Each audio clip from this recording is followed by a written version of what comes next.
Financial markets have been experiencing quite a bit of turmoil so far here in 2022.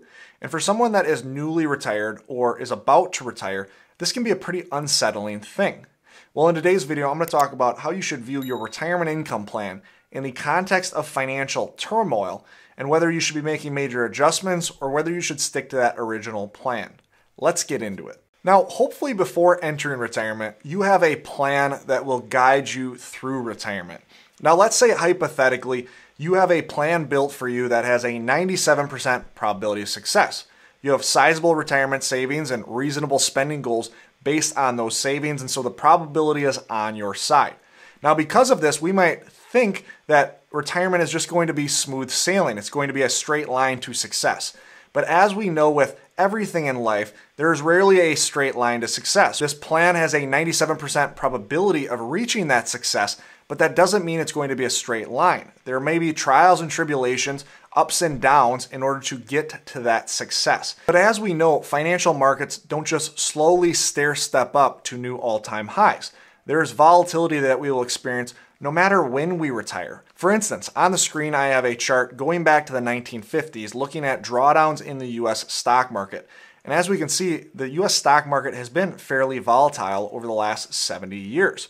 For instance, right now we are experiencing some of that volatility with a terrible start in both stocks as well as bonds this year. And this can lead a lot of retirees to wonder, should I adjust my spending down? Should I maybe even go back to work if you're early enough in retirement? Because after all, you don't want to be pulling from your assets when they're also losing money due to financial performance. But keep in mind, this is going to be a constant as you move through retirement. What I want to do in this video is I want to first look at some scenarios inside of a retirement plan and then talk about some tips for how you can protect your retirement plan, your income plan specifically, from market volatility and make sure that you stick to the original spending plan you had. But let's first look at an example. So on the screen, I have an example. We have a couple who are both 62. They're going to be starting Social Security at 70. So there's going to be an 8-year period where they're delaying Social Security and thus taking all of the income they need from their retirement assets. They happen to have $2 million in retirement savings, and they want to spend $110,000 per year gross. Now, we're going to look at their plan and gain a preliminary probability of success based on historical data. And so they're going to be invested in a classic 70-30 stock bond mix, and they're going to be looking at a 30-year retirement. And so as we can see, if we look at all of the historical trials going back to 1871, meaning that we're running rolling 30-year retirements and seeing what their probability of success would be, we can see that they have a very high probability of success, 98.36%. 120 of their given historical trials were successful, only 2 were failures. Now, if we look deeper into the data, we can see, looking at all of their trials, that the median ending value of their portfolio was 2.8 million. The average ending value of their portfolio was 3.8 million. So on average, their portfolio grew through time. And so someone might look at this basic plan and determine that they're able to retire. After all, they do have a very high probability of success, at least in historical context. And so let's say they retire. Now, they retire and their first year of retirement happens to be 2022. And so they see losses within their portfolio. They see their $2 million portfolio maybe lose $200,000 or $300,000 due to the financial turmoil. And now they're wondering if they should cut their spending. And this is a question I'm hearing a lot from retirees. Should you be making an adjustment based on this market activity? Now, this is going to be an answer that I can promise almost nobody is going to be happy with. But there's no real way to know because we don't know what to expect out of the future. We might have a very strong probability of success historically, but that offers no guarantees for what we can expect in the future.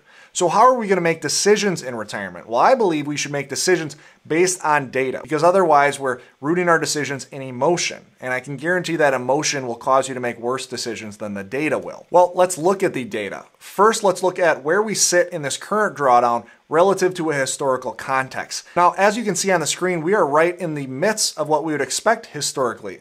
In fact, this type of drawdown is something that we would expect to see multiple times per decade. And so we're not out of a historical context quite yet. And so again, historical data should at least continue to matter to some extent. Well, let's look at some of that historical data inside of this retirement plan that we were looking at before. Now, it had a 98% probability of success. And so again, that might trick us into thinking that success is a straight line. But if we look at the individual trials, we'll see that success is anything but a straight line. Let's say that we began retirement in 1974, and a 30-year retirement would take us to 2004. Now, as we begin retirement and we're delaying Social Security and we have $2 million in assets taking $110,000 per year, you can see during the first 8 years while we're delaying, we see that our balance goes from $2 million and falls down to $820,000. Now, this would be a gut-wrenching first 8 years of retirement, but nonetheless, we can see on the back half of the next 22 years, our assets grow enough that we actually end up with more than we started with. Let's look at another specific historical trial here.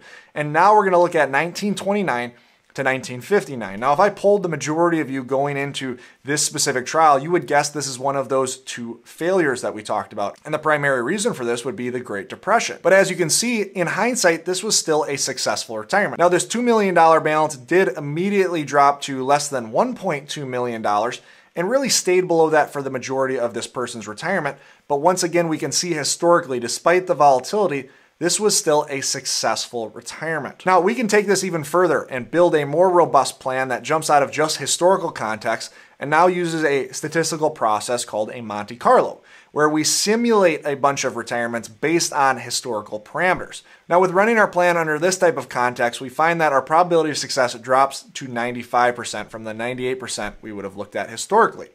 And if we look at Monte Carlo trial 709, we can see that in this specific trial, this person had an absolutely terrible start to retirement. In the first 6 years of this person's retirement, they had 5 of those 6 years that were losing years from financial performance. And so their $2 million balance dropped below $1 million. But as we can see, again, retirement isn't just a 5-10-year period. And understand that despite seeing a high probability of success, that doesn't mean that every trial was fantastic, where your assets grew each and every day or each and every year. There's always going to be market volatility that we have to accept. And if you try to avoid that market volatility, understand that it doesn't exactly fix your problems. For instance, let's say we're nervous about large, sudden losses that come with owning stocks. And so instead, we plan to transfer those stocks into bonds, accepting a lower yield, but also accepting more safety. Well, we haven't completely eliminated all risks. We've simply transferred risks. We've transferred market risk, and now we've transferred that to inflation risk, or the risk that our assets don't grow enough to cover our spending need. Now, we would see historically, if we switch to a 30-70 portfolio, that our probability of success actually drops from a 98% down to a 93%. But do we gain a more stable retirement with that trade-off?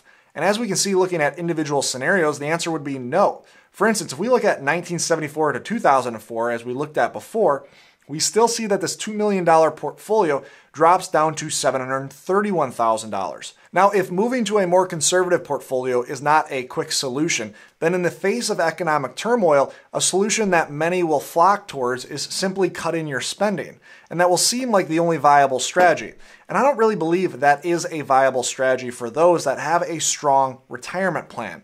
And the reason is because I think you can fail in retirement in 2 ways. Now, the way that most people will focus on is running out of money. But I think there's also a second way of failure of not getting the most out of your retirement plan, not spending what you could have spent, and thus having an excess left at the end. Now, this failure may not be of the same magnitude as the first failure, but nonetheless, I believe is a failure. If you're cutting your spending based on a fear-based decision where you could have kept the normal spending that you ultimately wanted to, again, I believe that is a failure ultimately. So let's talk about 3 tips that we can go back to inside of our retirement plan to overcome volatility and market turmoil. The first is diving deeper into the plan as we've done so thus far in this video. So again, we may have a probability of success that's very high, but again, that doesn't mean it's a straight line to success. As we look at individual trials, we will see within those individual trials, there are times where we experience a ton of market volatility. We may see our balance cut in half at given times or over a multi-year stretch. But nonetheless, we can see inside of that plan that despite a poor phase of our retirement, if we stick through, grit our teeth through our retirement, we expect to have that success at the end. And so coming back and diving deeper into your plan, looking at different solutions within your plan can also offer some relief. For instance, in certain cases, that might mean that you want to take Social Security earlier than planned. So you have income coming in now from Social Security rather than taking it all from your portfolio. The other thing you might want to keep in mind as part of your retirement plan is typically we see retirement spending dip as you age. This is because that discretionary budget that you're using for active lifestyle as well as hobbies tends to wane as you get older.